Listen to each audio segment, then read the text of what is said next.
Sekarang kita nak spot bag ibu kepada CB, which is DSV. DSV. Oh, Datuk Sri Vida. Ya. Teng teng teng.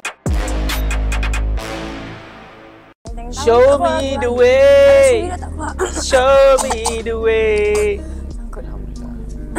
Aduh, keluar pula. Aku.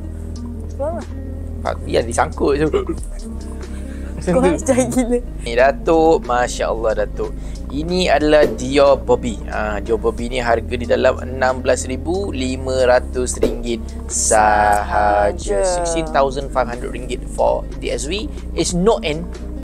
So, korang kalau nak shopping ataupun jual handbag dan juga Rolex, DM kita sekarang. Bye. Dah lah colour ni.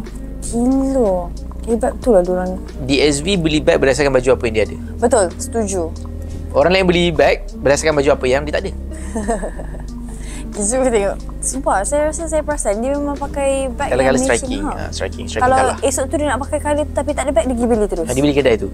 Oh, dia beli kedai tu? Ya. Saya minta maaf. Saya minta maaf. Mana dah tahu DSV nak pump duit sikit dekat Icon Light kan. Mana dah tahu. Die.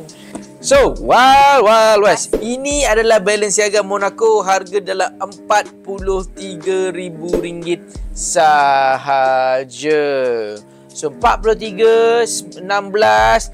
Kedua-dua pasang handbag DSV Datuk Sri Vida, harga dekat RM50,000 sahaja. Rabi, kamu buat kostemik. Boleh? Kamu jadi DRV. Datuk Rabi Vida. Oh, buruknya lah nama aku. Memang tak kena. Dia memang DSV je. The only one yang boleh guna. Okey, kalau macam tu kamu dapat Datuk, saya panggil kamu DR. Dr. Rabi. Kan? Doktor? Dr. Rabi.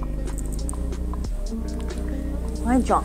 Jom shopping dan jual melalui Icon Lux. Jimat sehingga 70%, installment serendah RM5 sehari. Jual dan konsign item anda dengan kami. Cepat, DM kita sekarang.